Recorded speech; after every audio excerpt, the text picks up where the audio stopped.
sessions today, and we want to get through them. So thank you very much for attending. We're starting to see people come in, which is great. Thank you to Claire, Johnny, and Charles for being available for us today to do this.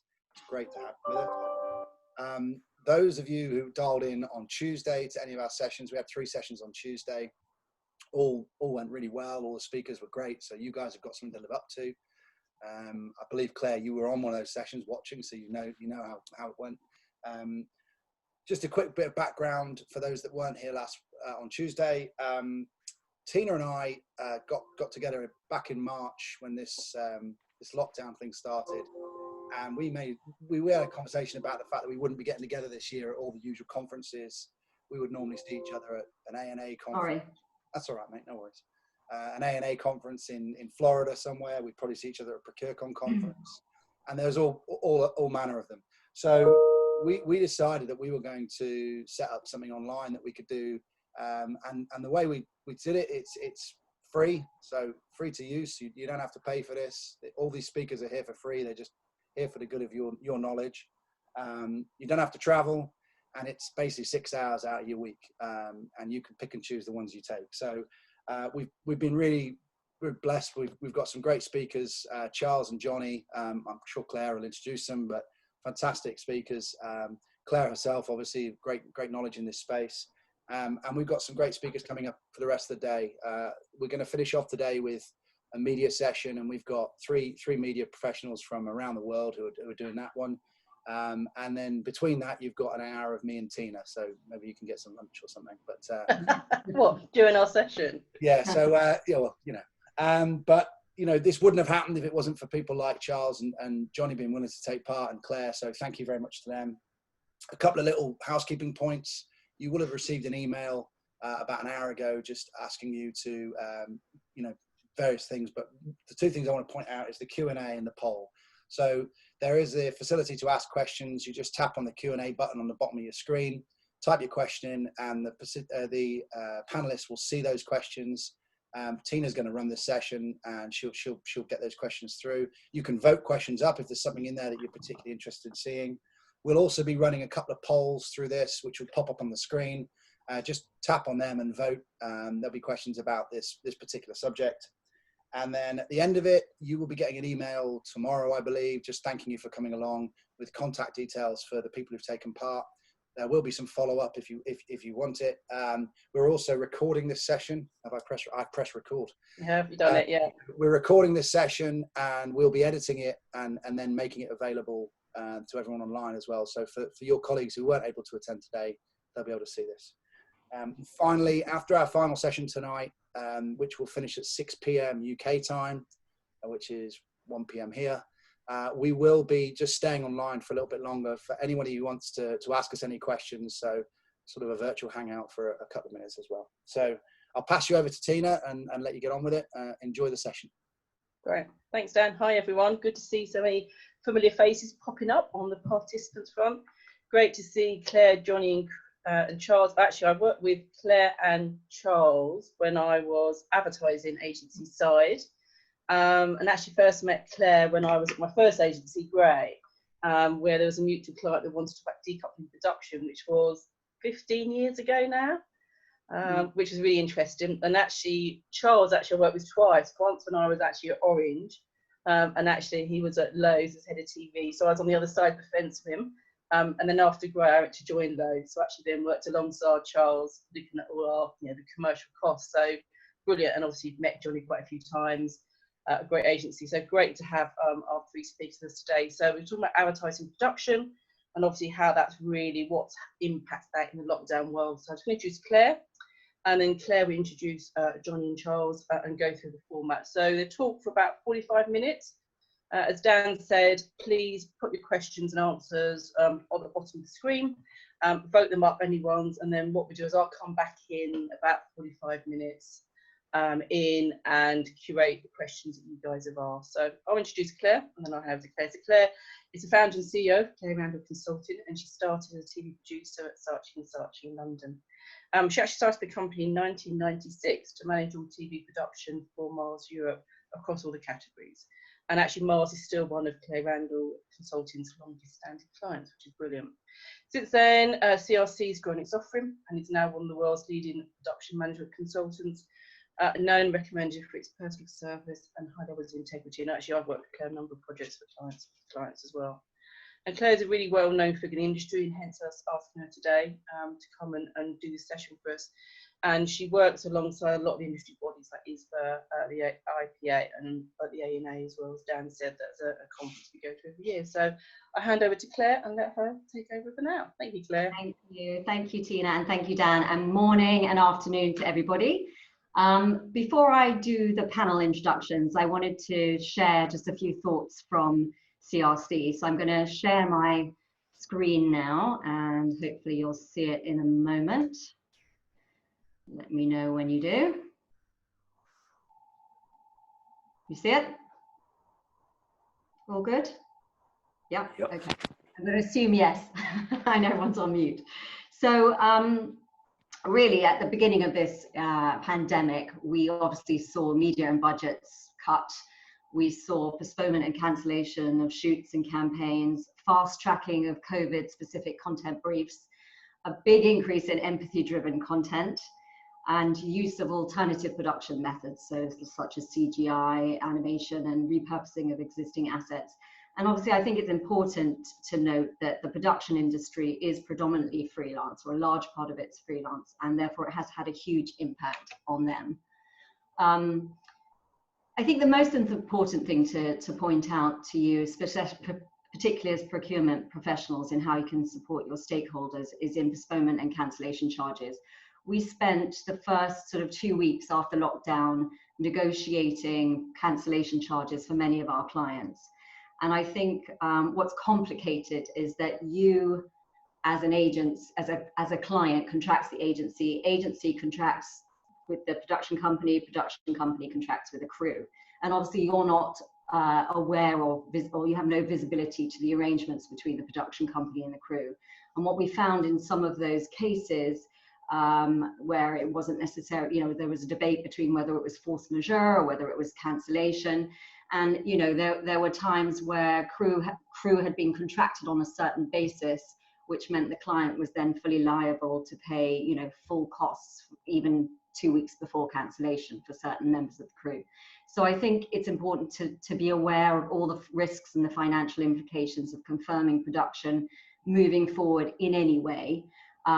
But every job will be different. There's no one size fits all. So each production needs to be considered in its own right. And you therefore need to allow a lot of time, a lot of prep time for these kind of discussions, a lot of planning, and stakeholder feedback is going to be, really critical in terms of approvals and other sort of feedback. So whilst there has been a lot of not a lot of live action shooting, it's beginning to open up. You'll be glad to hear. So lots of countries who either didn't have high cases of COVID or only in partial lockdown have started to open to shoots again, which is great news. It varies hugely by country. So a lot of research has to be done, but places like Australia, Scandinavia, Czech Republic are open for business. Obviously, you need to know about the quarantine rules, the testing rules, whether you can bring foreign crew in or not. And all of that obviously is being researched very heavily by the various production companies right now. Crew sizes will be smaller, but you shouldn't be under any illusion that that would make it necessarily cheaper, because there are lots of requirements for staggered start times, more prep and strike days, additional sanitation and safety checks, separation of crew and cast. All of that is going to mean a longer day, possibly additional prep and rehearsal days, strike days, and more shoot days, essentially. And the shoot days are the biggest cost driver of any production. So I think that's something to be aware of. Also, safety distancing of cast and crew.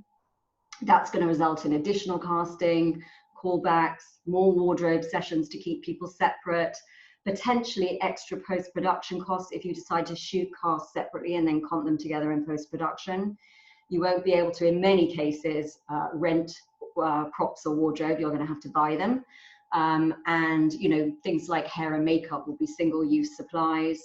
You might also have to have backup cast, crew, even a director on standby, because if people get sick on the set, you have to have contingency plans, and potential issues with product supply. So there's going to be a lot more paperwork, health and safety rules, a lot's going to go into the shooting. So I think it's just something you need to be aware of. And then in terms of script feasibility, I think, what is feasible and relevant under the current circumstances is very important. So you might have to shoot alternative scenes for the post-COVID era, for example. You're going to have to lock down scripts and creative before the shoots. I think it's going to be very difficult to accommodate last-minute changes like many of us have on set. And then in terms of cast and talent, essential characters only, small casts, minimal physical interaction. You'll have seen quite a lot of commercials on air that have used real family units to avoid this issue. And as I said earlier, you might have to shoot talent separately and comp them together. No crowd scenes, or even if you could shoot a crowd scene, is it appropriate to have a crowd scene in a commercial right now? Avoid locations that require overnight stays. Exterior locations are likely to be easier to manage than interiors, but you may have to limit to one location to avoid unit moves in the day. And as I said earlier, also crew, cast, anyone could develop symptoms. So how do you mitigate for that? You might need a process for substitution of cast or crew, because you can't obviously insure against it now.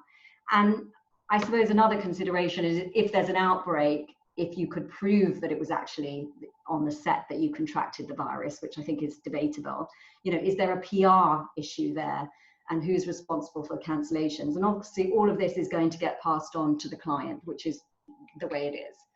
So I don't propose to go through this in detail because, as I said, I've prepared a longer deck, which I'm very happy to share. Dan's going to provide email addresses after the event, and we've got a detailed deck that takes you through all of the financial implications of shooting, and we're very happy to circulate that. But I think there are obviously alternatives, which is what you've been seeing up until this point, such as animation and reuse. I think the most important thing to point out about reuse of existing assets is usage rights. So this is hopefully where you have a digital asset management system or very good control of your usage rights. If you are reusing assets, please obviously make sure that the rights are covered for what you're doing. And then obviously influencers. I mean, we've seen a lot of influencer content because the influencers are used to shooting their own material. And there's been a huge increase in that. So I'm gonna stop sharing and I'm going to introduce my panel. So Johnny Hornby is my first guest. Johnny is founder and CEO and chairman of the AND Partnership. Johnny began his career at agencies such as Ogilvy, CDP, and TBWA before founding CHI in 2001. In 2013, Johnny rebranded the agency and launched the AND Partnership, which was a new in-source model backed by WPP. And today it's Europe's fastest growing independent agency network, but also has offices on the east and west coast of the US and Canada. And then Charles Crisp is head of integrated production at the AND Partnership. Prior to joining, Charles spent many years as head of production at various agencies, including Lowe, Red Brick Road, and TAG Worldwide. So I'm gonna start with a few, I would say, more industry-specific questions for Johnny, and then we'll go into more, I guess, production-focused. So Johnny, first question to you, and don't forget to take yourself off mute. Okay. Somebody said, by the way, "Are you on mute?" or "You are on mute" is probably the most spoken phrase in the world. Yes. Absolutely. So, Johnny, as an agency, this must have been quite Do I ignore that? Can you hear that? I can hear you, okay. Yeah, okay. I can hear you. Okay, as an agency, this must have been quite a challenge for you, having to address your own issues as a business and as a business owner, whilst also responding to your audience. So how have you adapted during the pandemic? Terrible echo, Dan. Yeah, it's just, Johnny, if you can turn on while you're being asked a question and then put the mute off when you're going to respond. think that Sorry, that was my fault because I told you to go off. No, no worries. Okay, do you want me to repeat that question? So, as an Yes, agency, please. this must have been quite a challenge for you guys because you're also having to, you know, address your own issues as a business whilst responding to your clients' needs. So my question really was, how have you adapted to support your clients during the pandemic? Thanks, Guy. I think, you know, it's been interesting. Clearly, it's been a challenging time for our business, and lots of people in the, you know, the marketing cost is a variable cost, and therefore, when businesses hit troubled times like this, you know, it's one of the first things that companies will look at is how to remove any kind of variable cost. So in that sense, it's been challenging. Equally, there's been a quite extraordinary media marketplace where you've had people with in-home media, by which I mean sort of television, radio, digital, newspaper subscriptions to digital products, etc., with almost a 50% increase in attention. And you've got very hard to reach audiences. We've all been lamenting how difficult it is to get to 16 to 34-year-olds because they're too busy to, you know, get involved with, sit still and watch, you know, what you might have called traditional media. We've seen a huge rise in these audiences and a huge rise in their attention spans. And we've also seen an almost halving of the media cost. So the opportunity, I think, for brands, if they've got the right message to get in front of consumers, has been, you know, a fantastic one in our view. And so a lot of our clients had sort of moved from the original sense of let's completely hunker down and wait until times are good again, to actually seeing this media marketplace and finding that there are huge opportunities for those brands that do step up and come forward. Clearly then the issue is making sure that what you're saying and how you're saying it is appropriate, and that your brand is talking in the right place at the right time. But we've seen a real shift from kind of backing out to leaning in.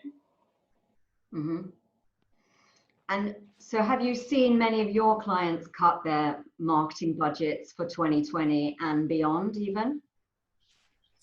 So yes, we have, but I think we've seen those cuts be much more measured. So I think it started off, as I said, with some general sense of let's just stop any variable expenditure, and then moved more to what we would call kind of a reduction in lower funnel activity, but investment in upper funnel activity.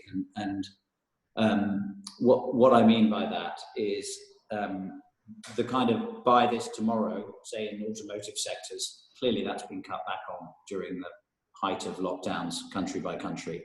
But we're making products for the future with, you know, low emissions have been the kind of messages that we have seen greater investment in. So the kind of immediate buy now, we've seen reductions, but we've seen reinvestment in more medium-term brand and product messaging. And I think we've got a poll.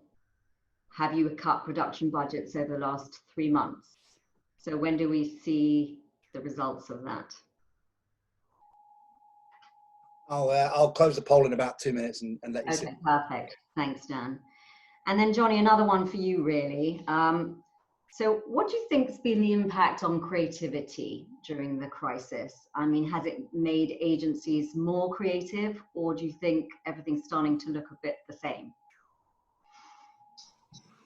I think a bit of both, actually. I think, you know, those agencies, we've been working with a lot of our clients, including Toyota, on the basis of creating platforms rather than ads. So big themes with lasting banks of footage. So we've had a long-running campaign we call We Choose Hybrid, where we shot 55 hours of footage that could then be used by 19 different markets across Europe. And we didn't do that. We didn't do that planning for COVID, but we're glad that we had been using that approach, because it's enabled us to give our creative people a big bank of footage within which to work to create lots of messaging in lots of different countries. And I think those brands that have stepped forward and got the tonality right, you know, we're already starting to see research that shows that brand investment in these acute times is actually paying off, not just because of the media point I made earlier about it being cheaper to reach these people, but I think if you get the tone right, the emotions are so heightened at the moment that I think if you get it right,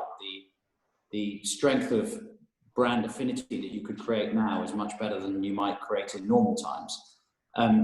That said, I think there is also, there will become some kind of fatigue around a lot of brands producing brand campaigns in praise of the frontline workers. And that sounds a weird thing to say, because obviously it's a wonderful thing to do and a lot of brands have been doing it, but you could start to observe that a lot of the brand communications around support of frontline workers are becoming somewhat similar. And I think there's quite a lot on YouTube where people have been sending memes around. We're going, here is everybody's COVID ad, where they've chopped up some of those ads. So I think there is some fatigue, and therefore, and despite the banks of footage we've had to work with, I think there is a desire to start to create new, fresh content. Yeah, I would agree with you there, which probably brings me nicely on to a question for Charles. I think you need to stay on mute, Charles, until I've finished the question. Thanks. So initially we saw, as I said earlier on, very limited production, mostly reuse of existing assets, lots of footage shot on Zoom, lots of user-generated content. And now we're starting to see a gradual move back to live action production, even if it's in a small way. So are you starting to plan live action shoots for any of your clients in the near future? And if so, how different do you think that's going to look? Yeah, thanks, Claire. We are definitely starting to plan for live action shoots. We've got 2 or 3 on at the moment. How different it will look, I think shooting in this country is going to be very difficult at the moment because of the restrictions that are still in place and a lot of the limitations that you touched on. I think there are even more limitations. I don't think you can film with children at all. That's out of the question for now. But we're looking at other places in Europe, particularly that are beginning to open up. And Sweden, particularly, has not really closed down very much. You can still have a crew of 50 people, and they have more relaxed rules. And also, they have a lot of local talent, and I think that's where we will gravitate towards production centres that have local directing talent, because we won't be travelling anywhere for some time to come. So I think that will change.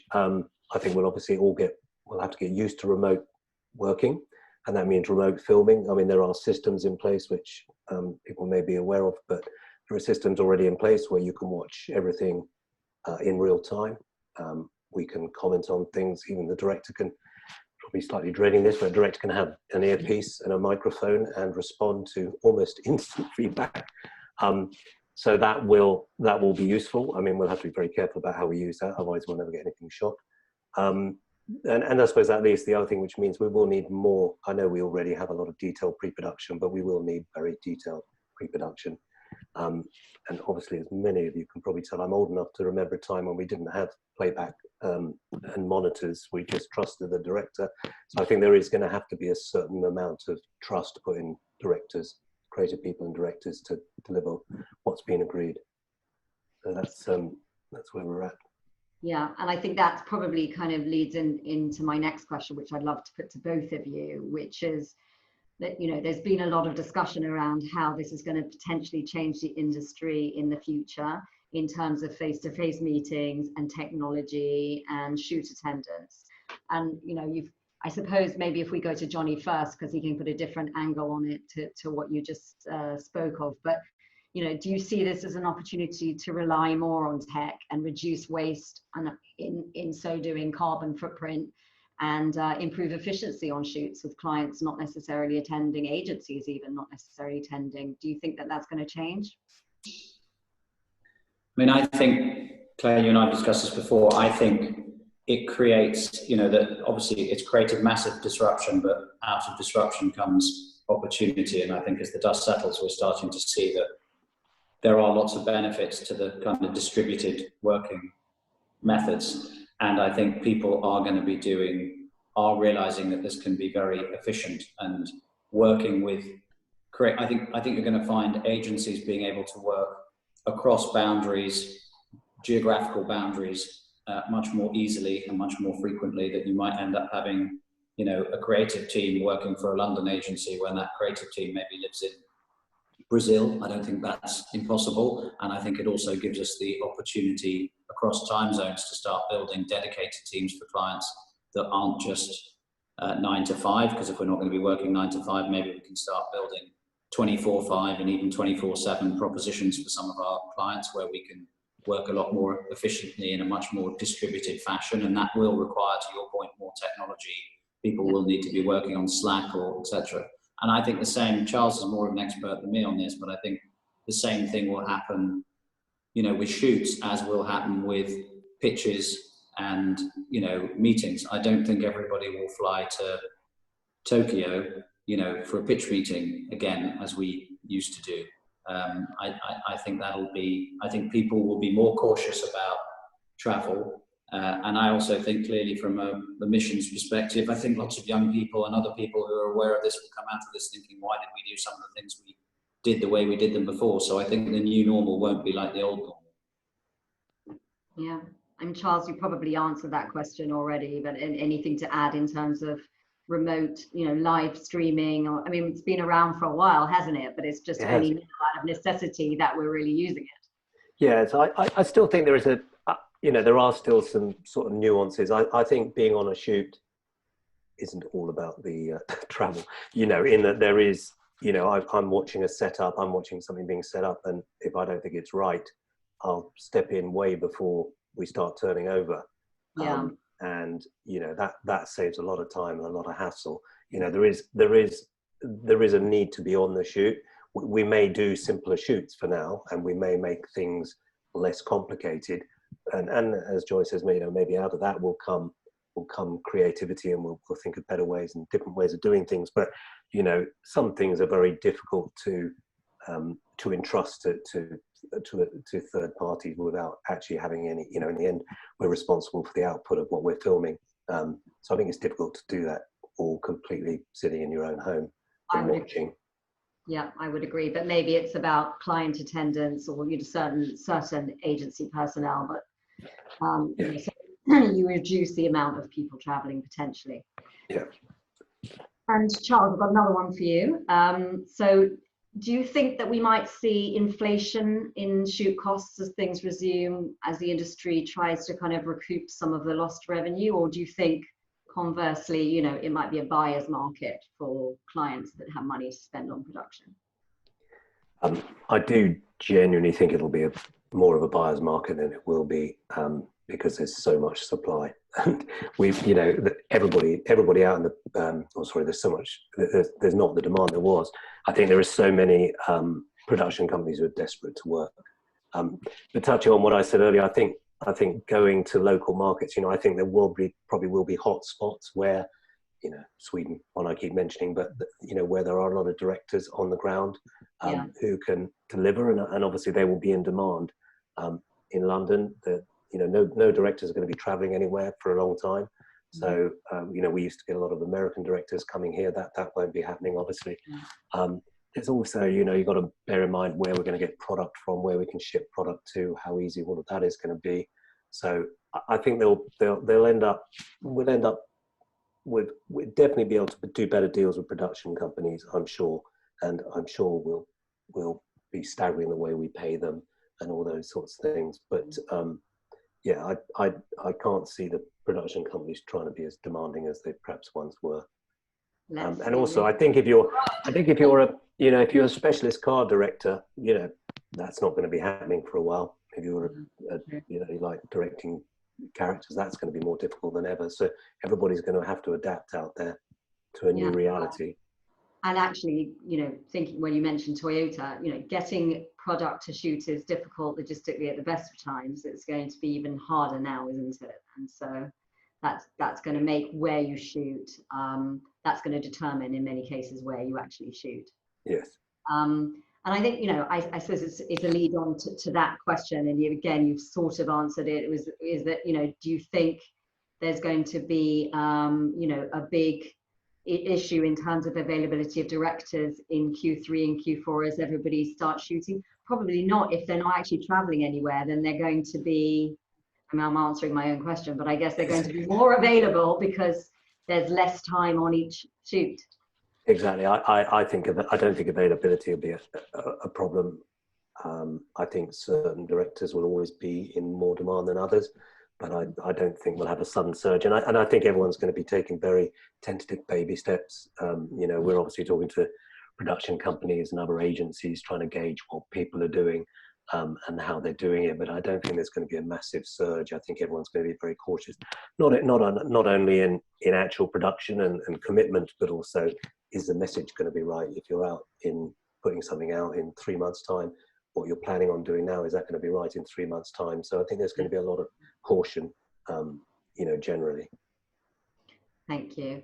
And then, you know, again, still for Charles, because I'm sticking with production right now.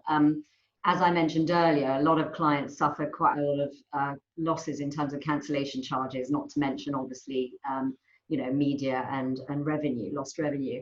So as we come out of lockdown and start to shoot again, how could you help the clients kind of ensure that they keep production on track without committing too much of their funds up front in case?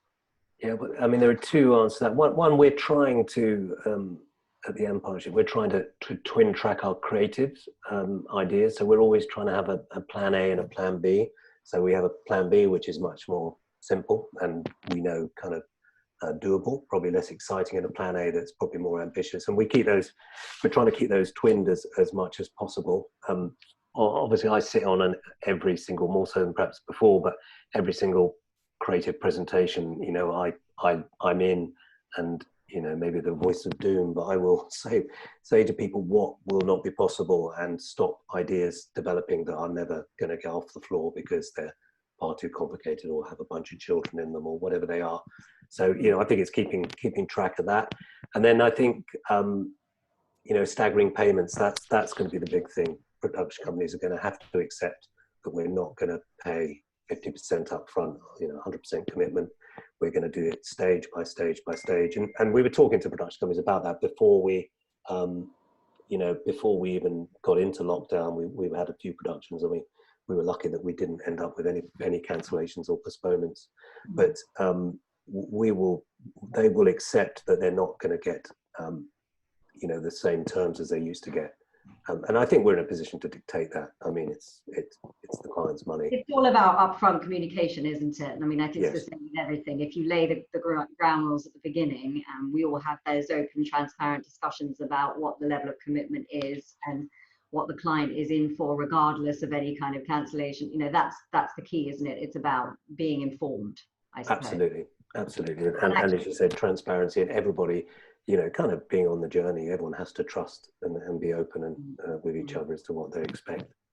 And actually, I've just one question come from the floor, which I think it really needs to be asked. I'm going to ask this to Johnny.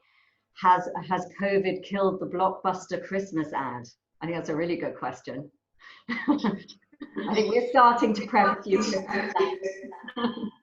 I think it's really interesting, country by country, looking at attitudes as we come out of lockdown. You know, as you move through a kind of, you know, climate of fear towards a climate of optimism. And I think you have to measure these things very carefully. The difficult thing about Christmas blockbusters, as Charles knows better than me, is that most of them are written in April, and it's very difficult.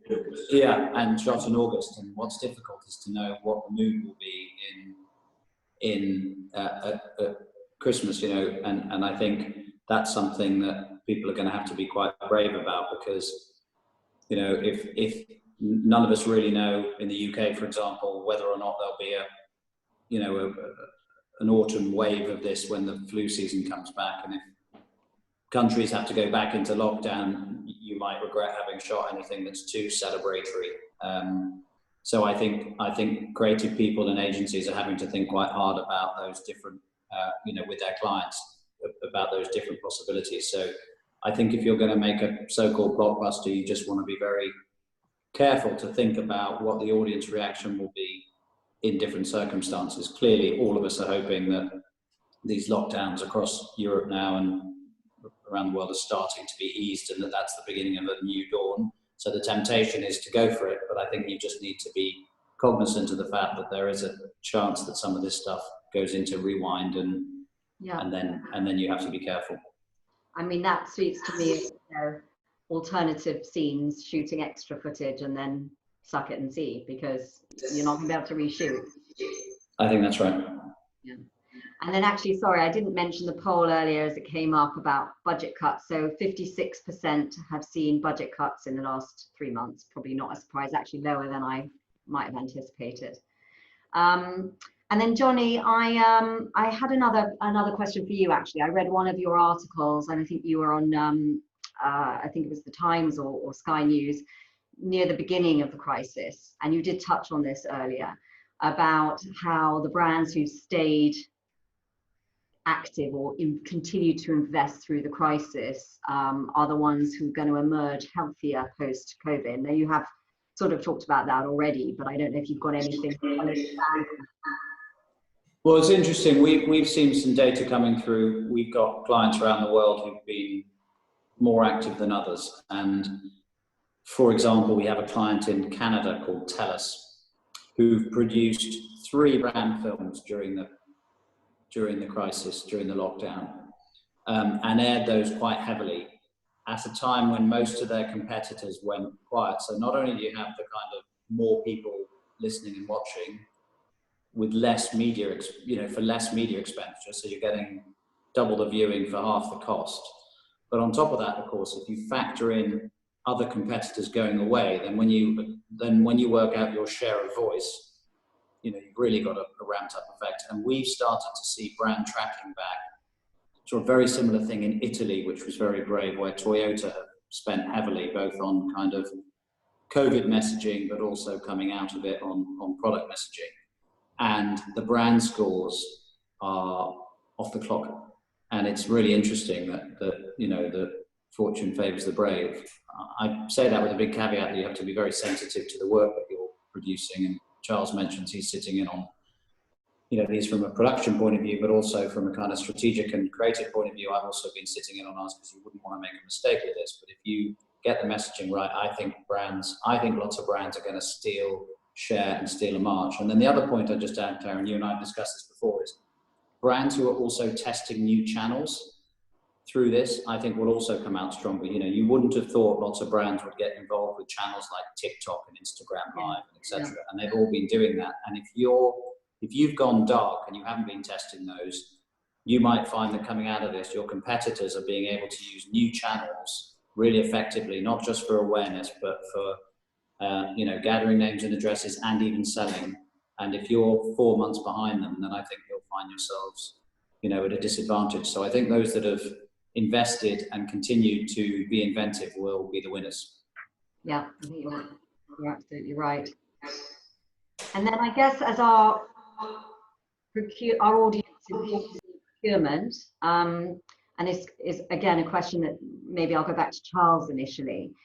How can they support their stakeholders in this crisis? I mean, in terms of perhaps it's things like payment terms or, paying crew quickly, or, what do you think they can do to help manage this process on behalf of their stakeholders? Well, I definitely think payment is a big one, because production companies, cannot afford to bankroll anything. So I think getting money to their agencies as quickly as possible is definitely something that we should see. I mean, I suppose it's supporting the marketing departments to help, with the process, which is going to be, it's an uncharted waters we're in slightly. So there is always going to be an element of risk to what we're doing, and there always is an element of risk in everything. It's part of the fun of the job. But, we never know whether it's going to pour with rain when we haven't got weather insurance. We don't know whether we're going to have a camera breakdown at the wrong moment and we've got an air date, or we can't get a celebrity back because we've had a technical fault. These things are always there.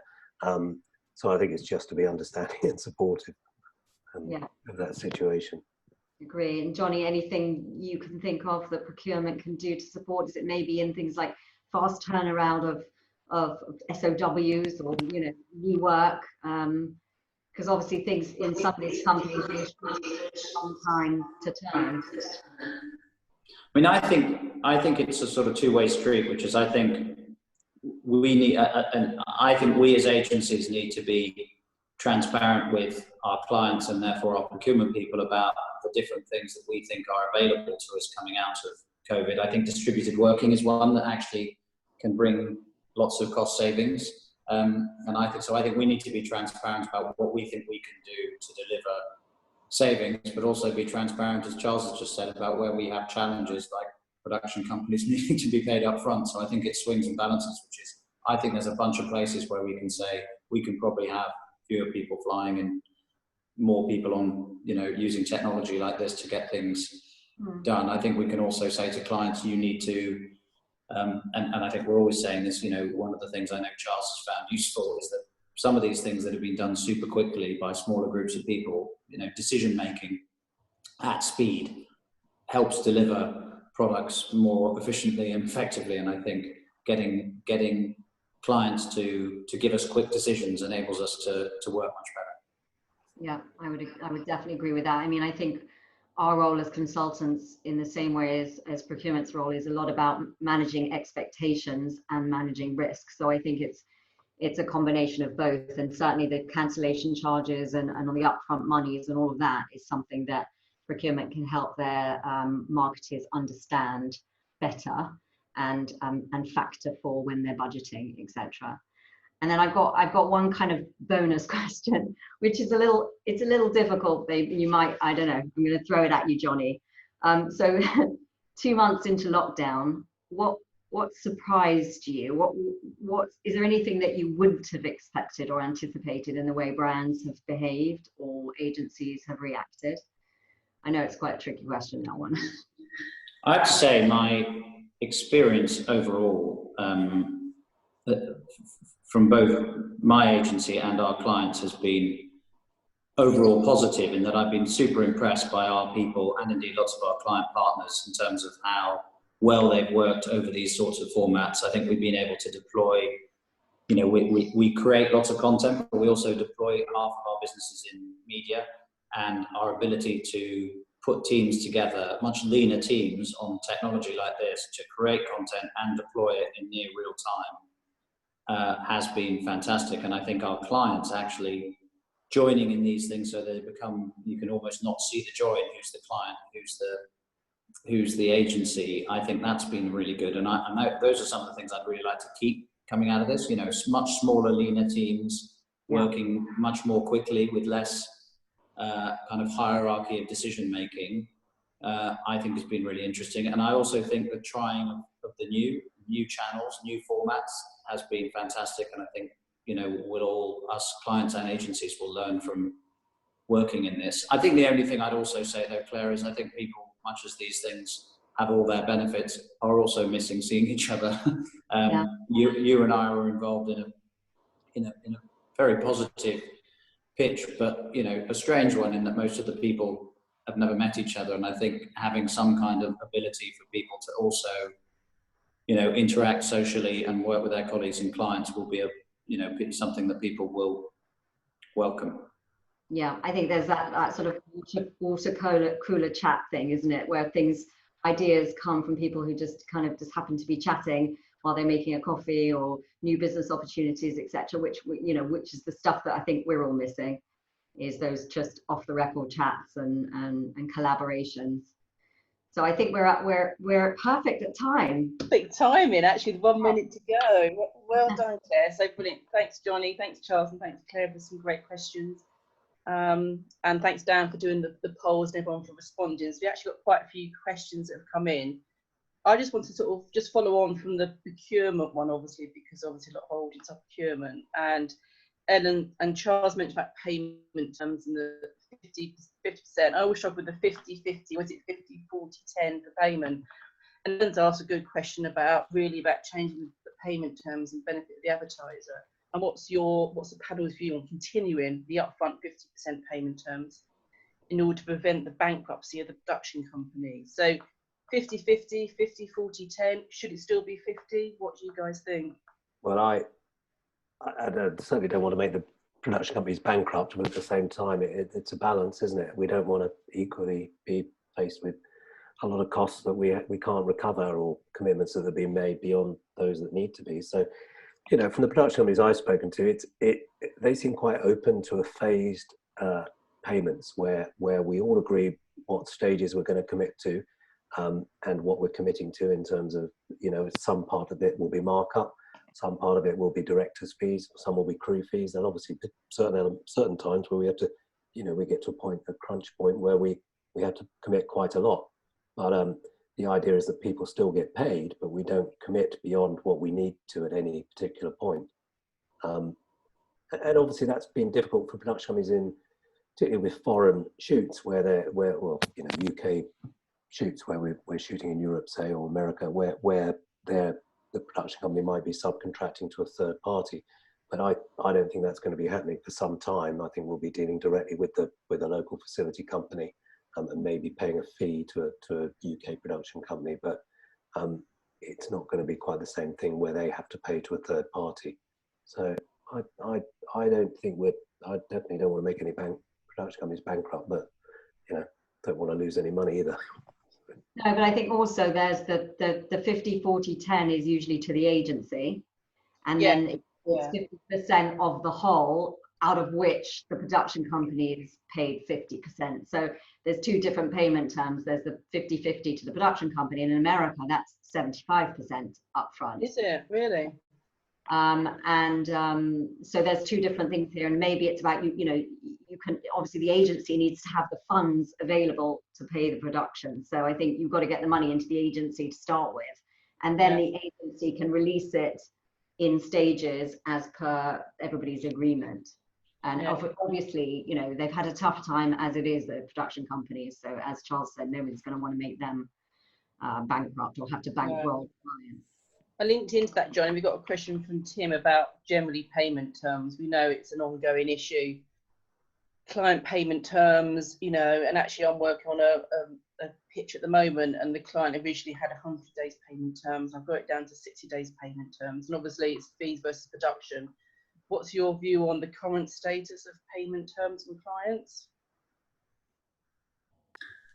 I mean, it's tricky, isn't it? Because, you know, most agencies, however big they are, I'm generalizing, but aren't as big as the clients they work for. You know, certainly in terms of the big international clients I work for, we're a very small business compared to them. So, you know, you sometimes find being asked to be a bank for a much bigger organization feels, you know, feels pretty harsh. And so we often try and argue, you know, quite hard against that. All of that said, you know, at the end of the day, we're a service business and it's a competitive business, and clients can come in with, you know, what seem like quite strong demands. And, you know, if it's very good business, we will often pitch for it. So, you know, again, I think some of this is down to that kind of transparency and openness between procurement and ourselves to say, look, I'm very happy always with any client to show them how we make money and be open booked about how much money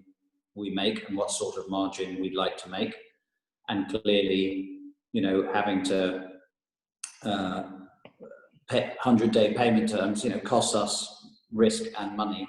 And so I would always be keen to understand why a client thinks that's fair. But in some cases, if that is fair, you know, we'll be open to it, but probably only as part of a much wider discussion around what's a healthy and good relationship between two organisations. Yeah, okay, great, thank you. Great question from Jodie about in-house. And actually, we had a session on Tuesday about in-house agency. So what do you guys think about an increase in in-house production companies? You know, is there going to be an increase in that? And what will the effect be on the wider production industry? Charles, I'll maybe jump in. I mean, it's interesting. We built our business since the last recession around the world on creating bespoke in-house full-service agencies for our clients involving media and creative and production, etc. And we did that as a, you know, every time there's a major jolt in the world, everyone has to rethink everything. And we rethought that in 2008-9 without really knowing where it was going to go. And I think because of the amount of the speed with which digital has come on, that having data at the heart means that a sort of marketing newsroom type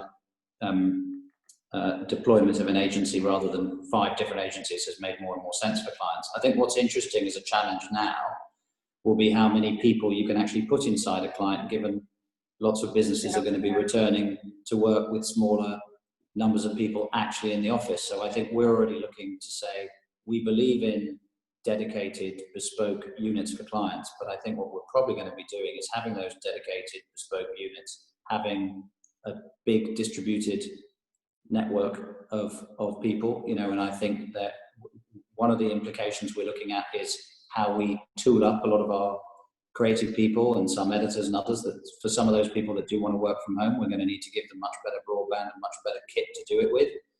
But in some cases, people can be very effective. I prefer virtual working to remote. Remote sounds kind of lonely, and it's not necessarily remote if you're in a place where you're closer to your family and you're not having to spend 2.5 hours a day, you know, commuting into work and spending £7,000 a year on your rail fare. So I think there are opportunities for doing this in housing without actually physically being in house, but being dedicated to that client, but not necessarily always in their building. And I think different people will have different views, but I think people will move to a position where they'll go to work because they're going to see some colleagues or meet some clients or do something. They won't just go to work because it's 7:15 on a Monday morning. Yeah. Charles, Claire, want to jump in there at all? I think Johnny's answered that very well from our side. Are you seeing, this is from Malcolm, are you seeing pre-production processes becoming more streamlined, given that last minute changes are more difficult? That's probably one for me. Yes, definitely. I mean, I think Johnny touched on this earlier. We've turned stuff around in the last 3 months. You know, I mean, we've compressed what could have been 3 months of pre-production into a week. Now that has had to have some fairly radical changes on the part of both the client and ourselves, but it has definitely proved that it's possible. And there is a bigger question there about the granular nature of pre-production, the amount of detail that we present and go through and are required to, is that all necessary, really? How much faith can you put in your agency and responsibility on the shoulders of your agency and their production partners? I think we've discovered it's possible. You know, it's easily possible. So I think that will be an interesting development to see if we can strip down some of the detail that we get into and really work out what is really necessary going forward. Thank you. You know, there was one, sorry, I don't know, to interrupt you, but there's a really good question that's come from Christian, actually, which is about internet connection on remote use. And maybe Charles wants to speak to that, but I think, you know, that's going to be a big factor in where you shoot, your location, where you've got good enough internet connection for the live streaming, etc. Yeah, definitely won't be West Sussex, I can tell you that. But yes, yeah, that is true. That is true. I mean, we'll have to work that out, but I can't foresee us being in remote locations doing a lot of stuff. I think at the moment, I think we're going to be mostly city bound or, you know, in studios. I mean, we'll see how it develops. I mean, a lot of European countries have very good internet connections, and you know, innovation is happening all the time. How we make this work. I know that I don't know if everyone's familiar with Russian arms, but you know, the way we film cars in a vehicle following with a crane on top.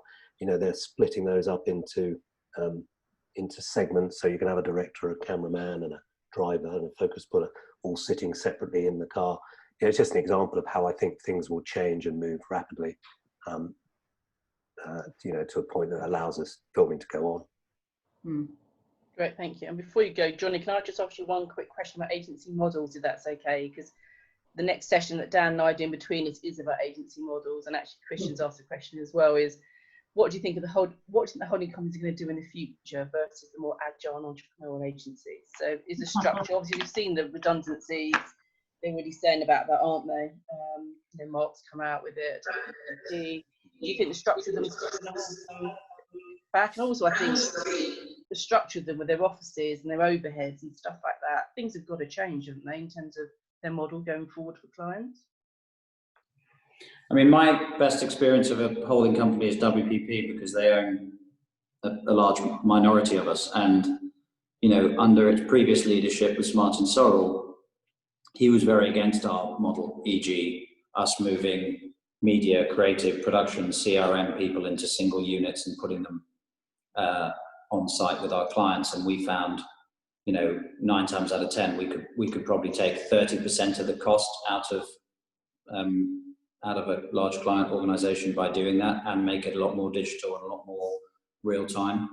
And what's interesting about Mark Reed since he's come in is, rather than sort of give me a hard time about it, which is what Martin used to do, he asked me to go to his first conference in New York 2 years ago and present the model, the AND model that we developed for Toyota across 19 countries, and show how we'd managed to move from 5 different agencies in 5 different buildings, as you described, in the center of 19 different cities across Europe, that weren't connected with competing bottom lines, where the media deployment was separate to the creative deployment, was separate to the CRM, and put it all either in the client's building or adjacent to it, and work much faster. And so I think the networks, the big holding companies, are having to get with the program on this. Clearly, what's hard for all of them is that they had what had been their strength, which was, we've got 130 offices in 116 countries in the glitziest, biggest glass buildings in the center of those towns. What was then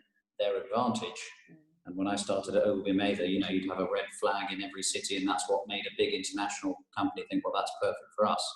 What was their advantage is now their disadvantage. So the challenge for people like Mark and the others will be, how quickly can you get out of this office space? How quickly can you reconfigure this? And I have to say, I thought it was slightly ironic, good on him, because that's the way Martin is, that having given me a really hard time about my model for 5 years, when he then decided to start up his own agency, it didn't look very different to the one that we've been practicing, but good on him. He'll make a lot of money from doing it.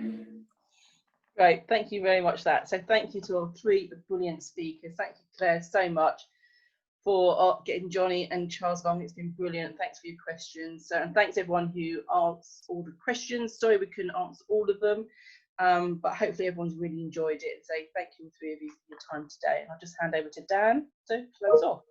Yeah, so just to reiterate Tina's thanks, Johnny, Charles and Claire, thank you so much for your time. I've certainly sat here enthralled for the last hour, actually managed to pay attention for a whole hour. I need to go and have a lie down there. But we're getting ready. We're coming back in an hour's time. Tina and I are going to be talking about the different agency models that clients use. We're going to talk about why they use them, some of the driving forces behind it. We're going to talk about some of the stuff that Johnny and Charles have actually talked about today, about the client push to kind of save money and how they can do it. But those guys who are signed up for that, we look forward to seeing you. And don't forget, there's a media session again at 12. So thanks again for your time, and we'll see you. Thanks so much. Thank you. Yeah, Bye. bye. Bye.